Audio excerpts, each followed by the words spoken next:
नमस्कार, आप देख रहे हैं प्रदेश का नंबर 1 और सबसे भरोसेमंद news channel India news Haryana और मैं हूं आपके साथ सचिन दुबे। विधानसभा के बजट सत्र का दूसरा दिन हंगामेदार रहा। आवारा पशुओं के मुद्दे पर लगाए गए प्राइवेट मेंबर बिल पर चर्चा के दौरान सत्ता पक्ष और विपक्ष में नोकझोंक देखने को मिली। तो राज्यपाल के अभिभाषण पर चर्चा के दौरान ही विपक्ष ने कई मुद्दे उठाए। एसवाईएल से लेकर स्पेशल गिरदावरी के मुद्दे पर सवाल जवाब हुए तो महंगाई और रोजगार के मुद्दे पर भी बहस देखने को मिली। नेता विपक्ष भूपेंद्र सिंह हुड्डा ने डाडम हादसे का जिक्र करते हुए अवैध माइनिंग का मुद्दा उठाया। इनेलो विधायक अभय चौटाला ने 75% आरक्षण को लेकर घेरा तो वही अभय चौटाला ने किसानों के मुद्दे पर सवाल करते हुए पूछा, किसानों की दोगुनी आय का क्या हुआ।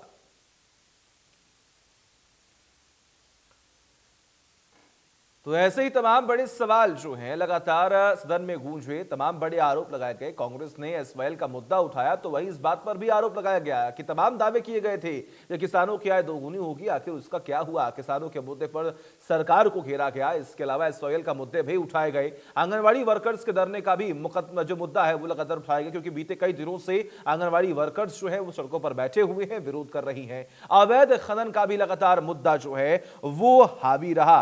यानी कि हम बात करें तो आज का सत्र काफी हंगामेदार रहा। हुड्डा ने डाडम का जिक्र भी किया। जी हां, डाडम का भी यहां पर जिक्र किया गया। तमाम बड़े आरोप लगाए गए। 75% आरक्षण का मामला भी उठाया गया। हालांकि इस पूरे मामले पर तमाम बड़े आरोप लगाए गए।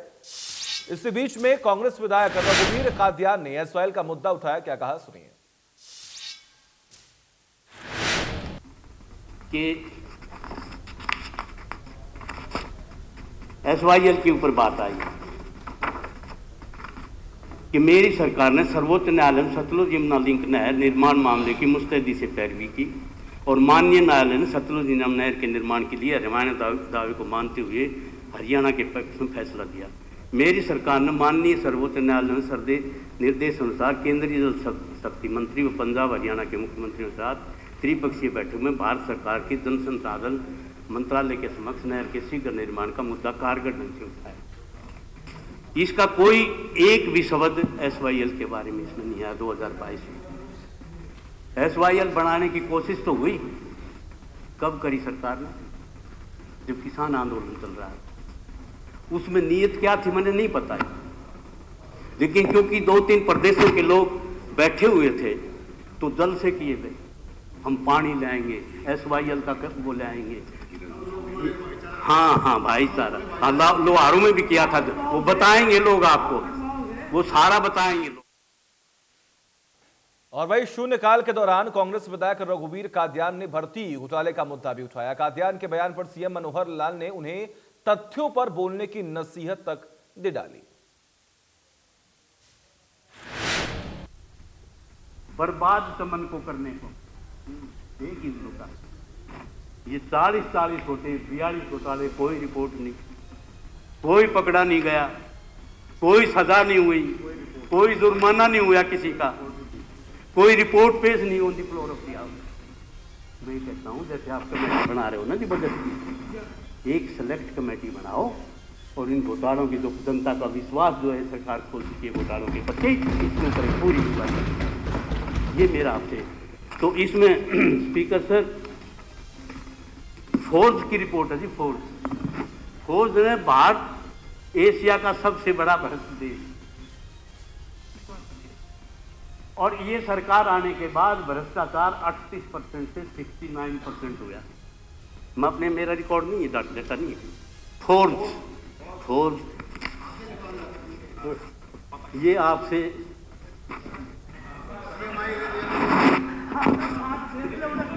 अध्यक्ष महोदय, आप देख ले यार, यूरिया बट जाएगा। अध्यक्ष महोदय, मेरी झूठ बोल। एक मिनट जनाब अध्यक्ष साहब प्लीज।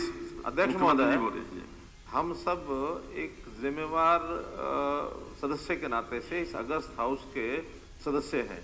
यहाँ जो भी कोई बात बोली जाए जिम्मेवारी से बोली जाए, तथ्यों के साथ बोली जाए, और हाँ जो कोई ऐसी गंभीर बात उसका सोर्स अगर नहीं बताया जाए तो सदस्य, उस माननीय सदस्य के खिलाफ कार्रवाई भी की जाए। हाँ, आप लेके आओ फिर आ जाऊंगा। हमने तो आपकी छाती पर मूंग दलना है पीएम साहब, ये मैं बता दूं आपको। हाँ नहीं, लेकिन आपके मंत्री की तरह से नहीं, ये गोवेलियन मिनिस्टर हर जगह दूर, यूरिया मिल रहा है, डीएपी मिल रहा है, कहीं मिल रहा है भाई, रूलिंग पार्टी वाले बता दो कहीं मिल रहा हो। हाँ यार, नहीं झूठ बोलता है जी। 10 ऑल टाइम हाई होगा। एक और बता दूं, ऑनरेबल सदन के नेता आ रहे हैं, मैंने डेमोक्रेसी पे बात करी थी, इंटरनल डेमोक्रेसी जब खत्म हो जाए है, मैंने एक किताब पढ़ी थी, राइज ऑफ बीजेपी। अगर इंटरनल डेमोक्रेसी नहीं रही तो किताब छपेगी डाउनफॉल ऑफ बीजेपी। आज बता रहा हूँ, ये रिकॉर्ड में आएगी बात, अगर देख ली बात, ये मैं छोटी बात नहीं कर रहा, ये फिलोसफी की बात कर रहा हूँ। और वही सीएम मनोहर लाल ने कहा कि ऐसा नहीं है कि गिरदावरी नहीं हुई है। 2021-22 की गिरदावरी 28 फरवरी को खत्म हुई, उसके बाद जो खराब हुई फसल है उनकी गिरदावरी शुरू होगी। आप लिख कर दें, हम गिरदावरी करा देंगे।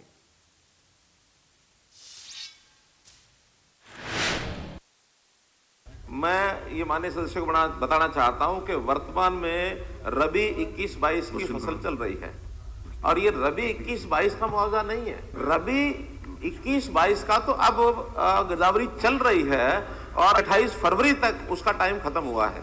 रेगुलर जो गिरदावरी होती है फरवरी के महीने में होती है। अब 28 फरवरी को रेगुलर गिरदावरी खत्म हुई है। इसके बाद भी जिन गांव में नुकसान हुआ है तो अब स्पेशल गिरदावरी इसकी होगी, लेकिन ये मुआवजा जो है इस साल का नहीं है। ये मुआवजा तो जब गिरदावरी पूरी हो जाएगी, फसल जब उसमें कटेगी, ये उसके बाद ही क्लियर होता तब जाके मिलेगा। अभी तो खरीफ 2021 का है और खरीफ 2021 की आज कोई कहे कि स्पेशल गिरदावरी करो, कोई अर्थ नहीं है। वो तो गिरदावरी जिस समय होनी थी उस समय हो गई।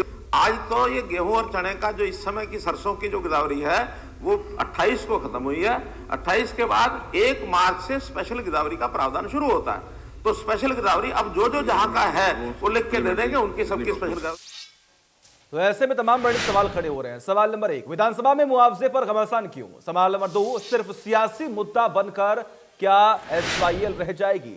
सवाल नंबर 3, माइनिंग पर नेता विपक्ष ने क्यों उठाए सवाल? भ्रष्टाचार पर सदन में क्यों गिरी सरकार? ये तमाम बड़े वो सवाल है जिस पर आज हम विशेष तौर पर चर्चा करेंगे। हमारे साथ कुछ खास मेहमान जुड़े हुए, सबसे पहले उनका तारुफ करा दूं। हमारे साथ इस वक्त भारत भूषण जुयाल जो कि बीजेपी का पक्ष रखेंगे, आपका बहुत बहुत स्वागत है। वही दूसरी ओर संजीव भारद्वाज जो कि कांग्रेस का पक्ष रखेंगे, आपका भी बहुत बहुत स्वागत है संजीव जी। रजत पंजेटा जो कि इनेलो के का पक्ष रखेंगे, आपका भी बहुत बहुत स्वागत है। और संजय राय जो कि वरिष्ठ पत्रकार है, संजय जी आपका भी बहुत बहुत स्वागत है। सबसे पहले अगर हम बात करें तो जिस तरीके से आज की इस बड़ी बहस के तमाम जो बड़े मुद्दे हैं, जो तमाम बड़े सवाल हैं, ऐसे में जिस तरीके से तमाम मुद्दे उठाने की कोशिश की गई है आज के सत्र में, लेकिन सबसे पहला सवाल रजत जी आपसे ही करते हैं कि ऐसे में तमाम बड़े आरोप लग रहे हैं, लेकिन बड़ी बात यह है कि बेरोजगारी का मुद्दा अहम है। इसके अलावा अगर हम बात करें तो करप्शन का मुद्दा हावी है, लेकिन क्या ये मुद्दे उठाने से ही क्या समस्या का समाधान हो पाएगा?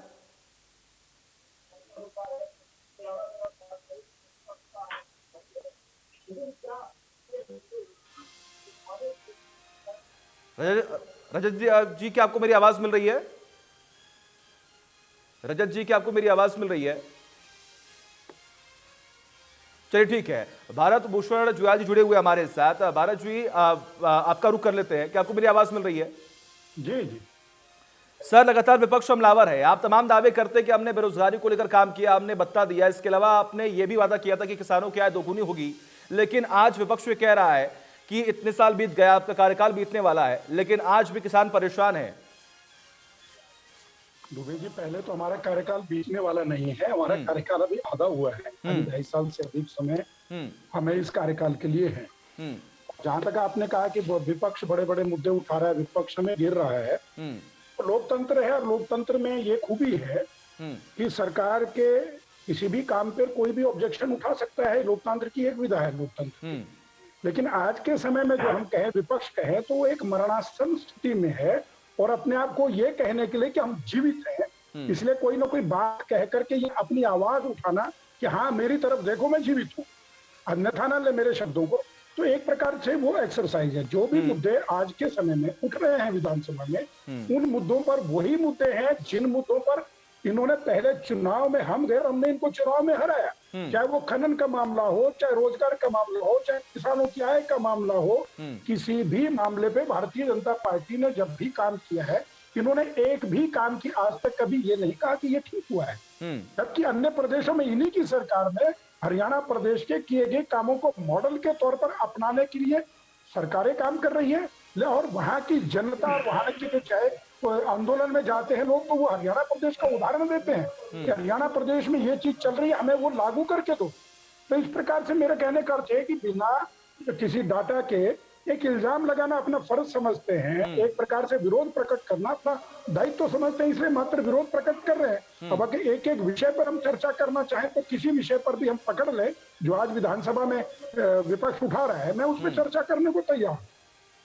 ठीक है संजीव जी, देखिए आपकी तरफ से भी अभी सुना आपने किस तरीके से यहां पर यह कहा जा रहा है कि बिना कोई डाटा के आधार पर आप किस तरीके से आरोप लगा सकते हैं, लेकिन आज भी किसान परेशान हैं, आज भी बेरोजगारी के मुद्दे लगातार हावी है, महंगाई के मुद्दे हावी हैं।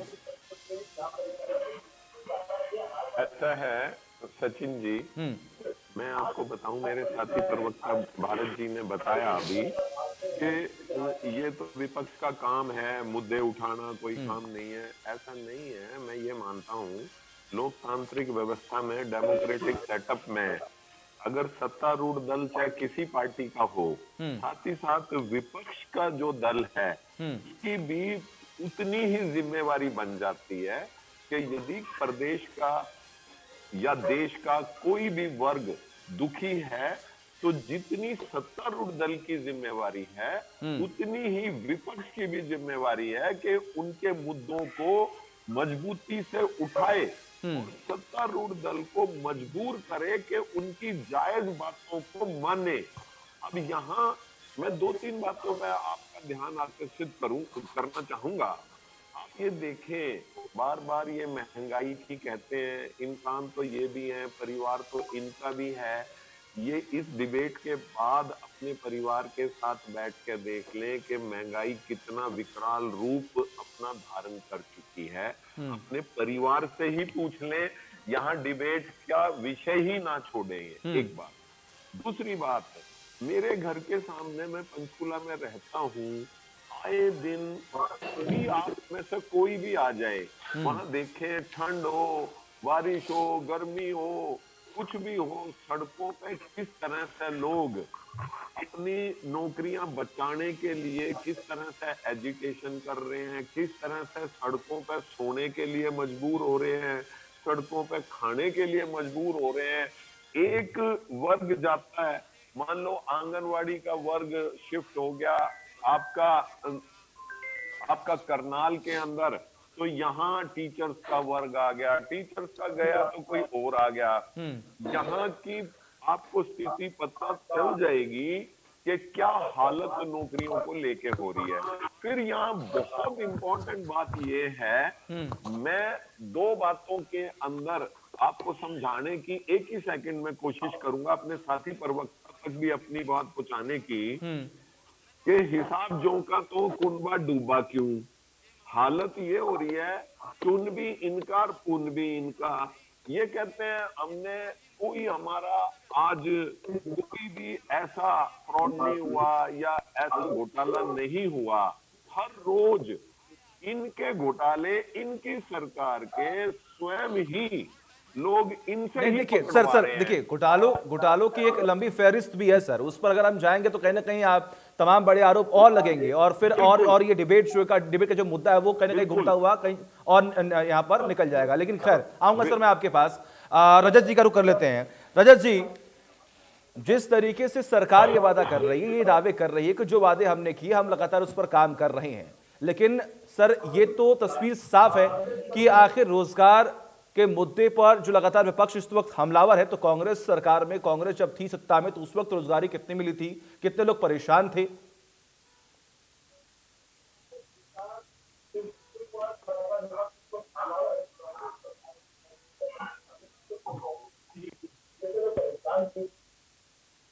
रजत भाई इसको ठीक करो आप अपने माइक को।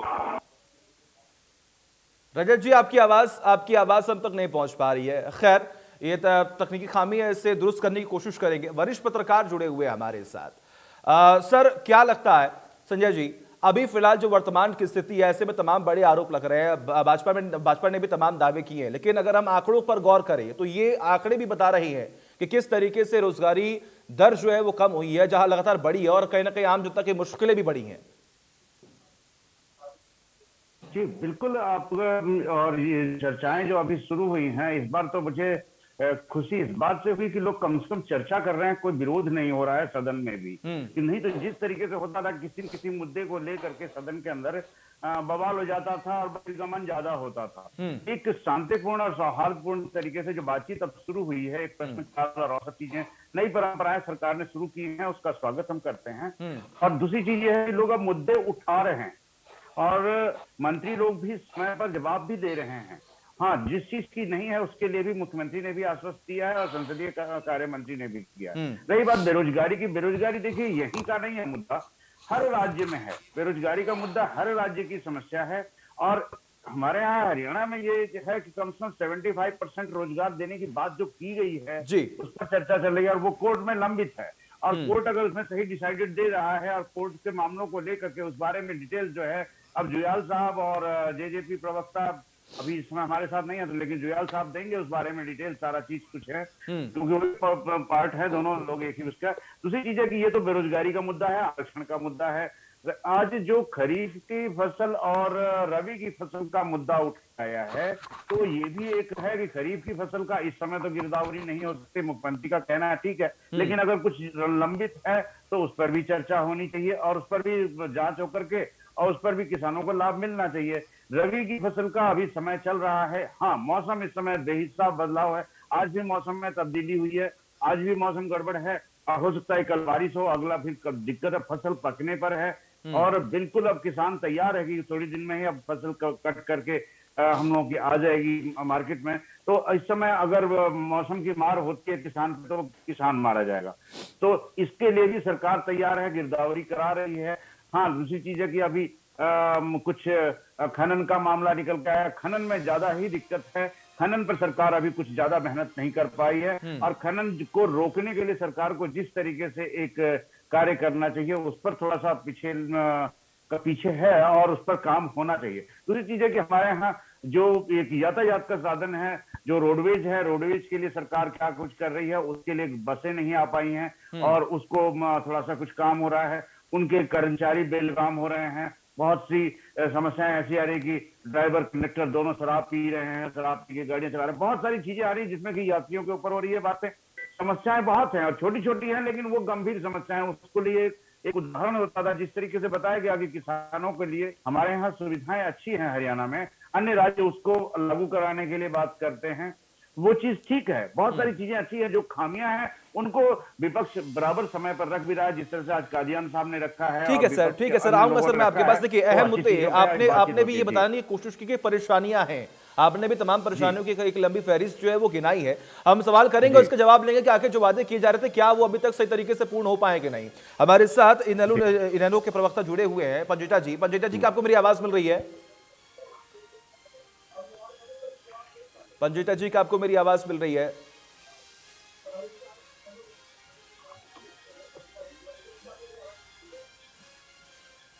माफ कीजिएगा पंजेटा जी, आपकी आवाज हम तक नहीं पहुंच पा रही है, कोई तकनीकी खामी जिसकी वजह से आपकी आवाज हम तक नहीं पहुंच पा रही है। खैर, आगे बढ़ते हैं। हमारे साथ लगातार संजीव जी जुड़े हुए हैं। संजीव जी, आपके पास ही आना चाहूंगा। सर, आपने भी एक लंबी फहरिस्त गिनाई कि आखिर किस तरीके से तमाम बड़े आरोप लगते आए हैं और कांग्रेस जब सरकार में थी तो आखिर क्या क्या काम किए गए थे। लेकिन सर, सरकार सत्ता पक्ष ये कह रहा है कि अभी भी कहने की कांग्रेस मुद्दा विहीन है, मुद्दा नहीं है उनके पास, मुद्दे नहीं है, इसलिए लगातार कई बड़े आरोप और जो पुराने मुद्दे उनको खींचने की कोशिश की जा रही है।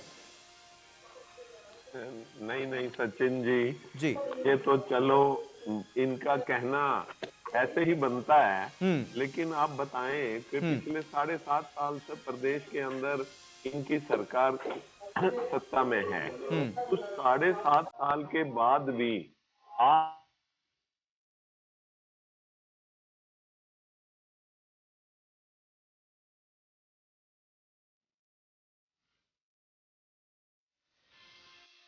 ठीक है। अब संजीव जी की आवाज हम तक नहीं पहुंच रही है। जुएल जी का रुख कर लेते हैं। जुएल जी, क्या आपको मेरी आवाज मिल रही है?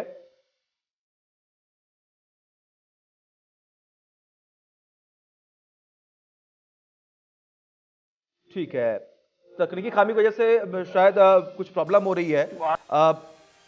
तो जिस तरीके से तमाम बड़े आरोप लग रहे हैं, हम चर्चा को आगे बढ़ाएंगे, लेकिन तकनीकी खामी की वजह से, नेटवर्क की प्रॉब्लम की वजह से गेस्ट जो है वो मैं यहाँ पर उनका कनेक्शन जो है वो टूट गया। लेकिन ऐसे में अगर आपको जानकारी दे तो जिस तरीके से लगातार सत्र में ये बात भी कही जा रही है कि हंगामा जो है, हंगामेदार सत्र जो है वो सदा नहीं रहा, लेकिन बड़ी बात है कि हर एक मुद्दे पर गहनता से चर्चा हो रही है, आम जनता की परेशानियों को एक एक कर रखा जा रहा है और सत्ता पक्ष भी इस बात को समझने की कोशिश कर रहा है। और इसी लगातार शुरुआत से ये वादे किए जा रहे थे कि विपक्ष जो है वो अहम मुद्दों को लेकर बात करे तो हम करेंगे बात, वो हमें यह समझाने की कोशिश करे कि आखिर आप जनता के हित में कौन कौन से अब आने वाले वक्त में बड़े फैसले लिए जा सकते हैं। इसीलिए जिस तरीके से लगातार तमाम बड़े आरोप लग रहे थे उन पर चर्चाएं लगातार हो रही हैं। सदन में कांग्रेस ने महंगाई, बेरोजगारी और भ्रष्टाचार का मुद्दा भी उठाया।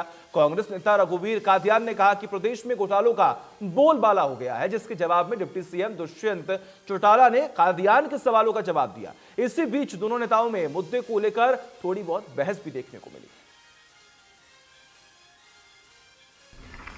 कहीं सुना है जी आपने एसपीएससी एसएससी रिश्वतखोरी, कहीं चेयरमैन के लड़कियों की टेप हो रही है, कहीं दफ्तर में जो है पैसे मिल रहे हैं, कहीं रोजाना, मतलब कोई एक अपॉइंट हमें लोग मिलते हैं, हमारा तेरा सिलेक्शन कैसे होगा? बोला जी न्यू हुआ, ऐसे हुआ, ऐसे हुआ, बदली कैसे होगी भाई? ऐसे होगी। मैंने एक साथी है जी, उसका दोस्त डिप्टी कमिश्नर लगा हुआ है। मैंने उसको कहा यार फलाना डिप्टी कमिश्नर तो फाइलों के पैसे लेता है। बोला मैं शाम को बताऊंगा। शाम का उसका टेलीफोन आया, अभी डीसी पैसे नहीं लेता, डीसी को तो हुक्म है, सुशासन सलाहकार बैठे हैं, ये जो कहेंगे वो फाइल निकलेगी। मंत्रियों के घरों में बैठा रखे होंगे, टेलीफोन सुन, आपके घर में ही बैठा होगा जी, कोई ना कोई सुन रहा होगा टेलीफोन। अब किन लोगों के टेलीफोन, हम तो डरते आपके पास करते हैं, कहते आपके नंबर कट जाएंगे। ना मेरे नंबर तो मैं ये जगह आपका इसलिए कर रहा हूँ स्पीकर सर, विश्वास के ऊपर जो है, जो भी अधिकारी है उसका नाम ले, उस पर कार्रवाई करेंगे। बताएं उसका आप कर दो है ना। देखिए आपने सारी बातें ऐसी कह दी, आपने इंटरनल डेमोक्रेसी की बात कही, जहां आपके यहाँ डेमोक्रेसी नाम की चीज नहीं है, पूरी डेमोक्रेसी आप करेंगे। एक आदमी को इतना महान बना दिया आपने, अरे आपने तो इंदिरा जी इंडिया कह दिया और इंडिया जी इंदिरा कह दिया, आप भारतीय समाज हो गए इसमें। लेकिन हम सारा का सारा फिर भी वो कर रहे, लेकिन आप उस अधिकारी का नाम बताओ। आप पार्लियामेंट्री अफेयर मिनिस्टर हो, आपने तो बोलना ही नहीं चाहिए। वो जो हमारे डांडा साहब थे, हमारे साथी, वो मेरे ख्याल में 40 मिनट बोला, कोई नहीं बोला अपने बीच में। आप कभी आप खड़े हो जाते, कभी ये बोल देते, कभी ये कोई वो आएगा। लीडर ऑफ ऑपोजिशन एक बात कह रहे हैं, काजन साहब एक सेकंड, एक जो चीज माननीय पार्लियामेंट्री अफेयर्स मिनिस्टर ने कही वो सिर्फ टू द पॉइंट था, जिसपे माननीय कादियान साहब ने, माननीय सदस्य ने बात कही कि डीसी पैसे लेता है या सुशासन जो वहां सहायक बैठा है वो पैसे लेता है। मैं चाहूंगा कि उनका नाम फ्लोर ऑफ द हाउस पे रखा जाए कि हम सख्त एक्शन भी ले, और अगर नहीं है तो मैं चाहूंगा सदन में मिसलीड करने के लिए इतने सीनियर मेंबर के खिलाफ भी कार्रवाई। ऑनरेबल स्पीकर, मैं बताऊंगा गवर्नमेंट की तरफ से ये आदेश हो कि हम सीबीआई की इंक्वायरी करवाएंगे, मैं नाम बताऊंगा, मैं लिखूंगा। ऐसे नहीं हो सकता अध्यक्ष महोदय, ऐसी बात नहीं है अध्यक्ष महोदय। आप जो है माननीय सदस्य अभी कह रहे थे भाई कि लेता है, मैंने कहा मैं कार्रवाई करवाऊंगा। तो आप जो है इनके अंदर हिम्मत होनी चाहिए कि आप प्लेस करें नाम, हम करवाएंगे, चीफ सेक्रेटरी बैठे, इनको आज आदेश देंगे। आप में बहुत ज्यादा मेरे भाई हिम्मत, आपने तो दादा के दो फाड़ कर दी, आप में तो हिम्मत बहुत ज्यादा, आप पॉलिटिकल स्मार्ट साहब नहीं, आप भाई अगर आप गरिमा पार करेंगे तो ज्यादा कहना नहीं आपने क्या किया। से वो छोटी मोटी नोकझोंक जो है वो देखने को मिली। यहां पर तमाम बड़े आरोप लगे, ये कहा गया कि कौन आकर्षण कर रहा है, तो किस तरीके से उप मुख्यमंत्री ने भी ये बात पर जोर दिया कि आप उनका नाम बताएं, हम सख्त एक्शन लेंगे। तो ये तमाम जो छोटी मोटी नोकझोंक जो है वो आज के इस सत्र में, आज के इस सेशन में देखने को मिली।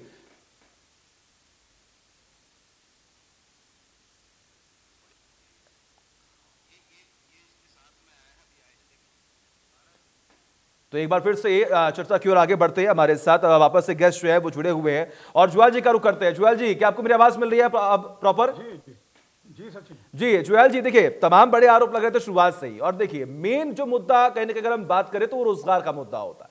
अब ऐसे में अगर हम बात करें तो मेरे पास भी एक आंकड़ा है, सीएमआई की तरफ से एक आंकड़ा पेश किया गया जहां पर यह बताया कि दिसंबर 2021 में जो बेरोजगारी दर है वो लगातार बढ़ी, 7.91% जो है लगातार बढ़ गई। लेकिन आप ये दावे करते हैं कि जो हमने प्लानिंग की उसका एग्जीक्यूशन बहुत सही तरीके से हो रहा है और हम रोजगार दे रहे हैं।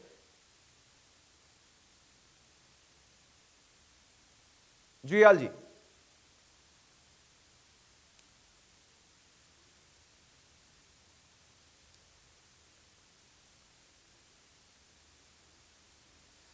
चलिए जुएल जी की आवाज हम तक नहीं पहुंच पा रही है। ये देखिए हम आपको लगातार बताने की कोशिश कर रहे हैं कि आखिर आज के सत्र में कौन कौन से वो अहम मुद्दे हैं जिन्हें बड़ी ही मुखरता से उठाने की कोशिश विपक्ष ने की है। कांग्रेस नेता गीता बुक्कल ने आवारा पशुओं का मुद्दा उठाया। उन्होंने कहा कि प्रदेश में आवारा पशु और गौवंश सड़कों पर घूम रहे हैं, उनकी सरकार ने कोई भी व्यवस्था नहीं की है। बुजुर्ग बहुत परेशान व चिंतित हैं। आम दुकानदार, रेडी फड़ी वाले भी दुखी हैं। बड़ी संख्या में पशुओं के सड़क पर निकलने की वजह से यातायात प्रभावित होता है और दुर्घटनाएं भी होती हैं। अतः इस गंभीर समस्या के मद्देनजर मैं प्रस्ताव प्रस्तुत करती हूं कि यह सदन सरकार को इस प्रस्ताव पर कारगर नीति व उपाय के लिए कहे, ताकि इन बेसहारा पशुओं की वजह से हो रही शारीरिक व मानसिक परेशानी से बचा जा सके व इनकी देखभाल भी सुनिश्चित हो पाए। अध्यक्ष महोदय, बहुत ही गंभीर समस्या है जो कि गंभीरता के साथ साथ बहुत बड़ा एक विकराल रूप धारण कर चुकी है। इसमें आम जनमानस की जहां जिंदगी नींद हराम हुई है, जान माल का लगातार खतरा भी बढ़ा है। यह बहुत ही महत्वपूर्ण विषय है और इसको महत्वपूर्ण तरीके से मैं समझती हूँ सीरियसली लिया भी जाना चाहिए। हमारा जो पशुधन, जो हमारा धन था, जो पशुधन था हमारा, आज वो बेसहारा और आवारा इसलिए कह रहे हैं, सड़कों पर धक्के खा रहा है, जिसकी वजह से बहुत ज्यादा नुकसान हुआ है। विशेष तौर से आपने देखा होगा, हम शुरू से कहते हैं, माननीय मुख्यमंत्री जी ने कहा कि आप इनको आवारा कह रहे हैं, तो ठेस पहुंचती है, वाकई ठेस पहुंचती है कि गायें हमारी माता है। तो हम शुरू से बचपन से छोटे से सुनते आ रहे हैं कि गायें हमारी माता है और पूजनीय है और हम उसकी पूजा भी करते हैं।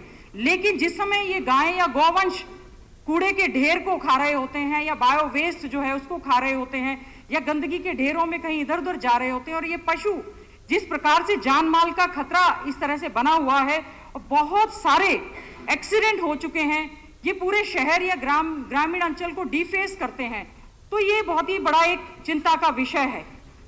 अध्यक्ष महोदय, मैं सदन में कहना चाहूंगी, कम से कम 3 बार तो मेरी गाड़ी खुद भी नील गाय की वजह से, बंदर की वजह से मेरी जबरदस्त एक्सीडेंट हुआ है।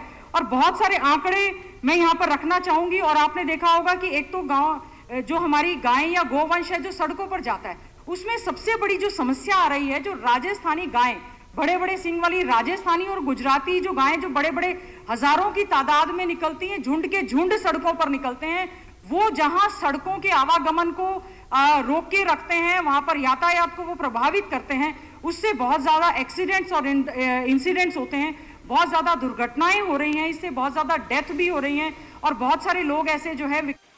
तो आपको ये बताने की हम कोशिश कर रहे हैं कि आखिर किस तरीके से तमाम कौन कौन से अहम मुद्दे जो हैं आज के इस सेशन के दौरान जो हैं वो उठाए गए हैं। जुएल जी का रुख कर लेते हैं। जुएल जी, क्या आपको मेरी आवाज प्रॉपर मिल रही है? जी मिल रही है। जी जुएल जी, सवाल मेरा वही था कि आंकड़े ये बता रही हैं कि जो वादे आप कर रहे हैं वो पूरे नहीं हो रहे हैं। रोजगारी का मुद्दा सबसे ऊपर है, लेकिन आज का युवा बेरोजगार है, परेशान है, क्योंकि लगातार रोजगार दर जो बेरोजगारी दर है वो बढ़ते ही जा रही है। मैंने अभी आपकी बात का एक प्रश्न का उत्तर देने का प्रयास किया था, शायद आप तक ना पहुंच। जी बिल्कुल। जैसे मैंने अभी बात की थी कि किसानों के मुआवजे की बात, पिछले 10-12 दिनों में 561 करोड़ रुपए का मुआवजा खरीफ की फसल का बांटा गया है। वो आंकड़ों के सहित है, जिलावार मेरे पास आंकड़े हैं, मैं वो प्रस्तुत कर सकता हूँ। अब जो अगर ऐसी कोई नेचुरल कैलामिटी अगर अभी कुछ होती है, भगवान ना करे, तो उसके लिए भी सरकार कह रही है कि गिरदावरी 28 फरवरी तक चलाई गई और स्पेशल गिरदावरी एक बार के बाद चलाई जाएगी। तो सरकार कहीं भी पिछले 7-7.5 साल की सरकार में जब भी कोई ऐसा प्रकरण हुआ है, ऐसी घटना हुई है, सरकार ने फसल मुआवजा दिया है, बीमा मुआवजा दिया है। अब आ गया बेरोजगारी की, बेरोजगारी हो, विकास हो, एक एक सतत प्रक्रिया होती है, हमेशा चलती रहेगी। बेरोजगारी को कम करने का प्रयास होता है। बेरोजगारी एक दिन तुरंत जो है हमने शून्य ला करके कोई भी राजनीतिक दल हो उसको खड़ा नहीं कर सकता शून्य, क्योंकि जनसंख्या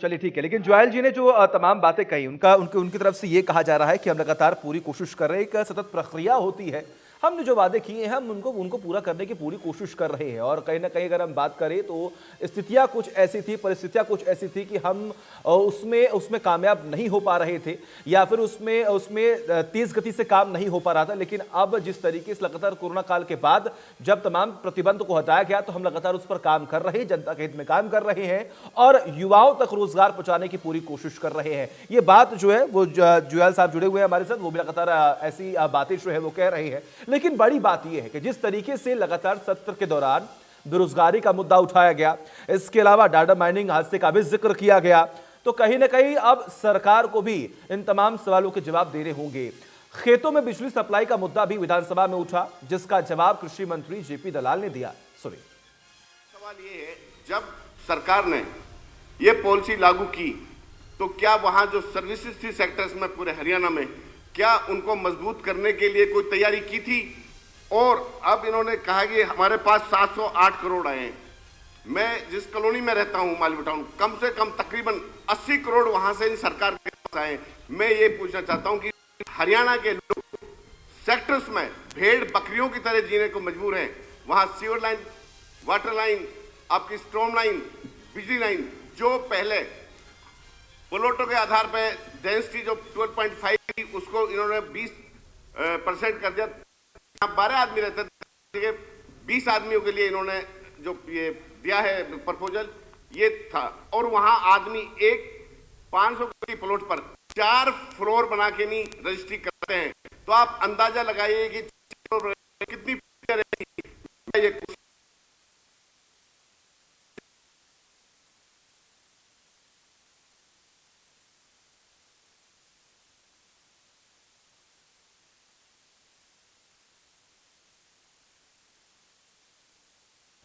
तो ऐसे ही तमाम बड़े आरोप लग रहे हैं, लेकिन तमाम वादे पर किस तरीके से हमने काम किया, यानी कि सरकार ने काम किया, इस पर भी बातें जो है सबके समक्ष रखी जा रही हैं। आप सभी का बहुत बहुत शुक्रिया, आपने अपना कीमती वक्त दिया और बड़ी बहस का आप सभी हिस्सा बने। फिलहाल बड़ी बहस में मेरे साथ बस इतना ही। देखते रहिए इंडिया न्यूज। नमस्कार।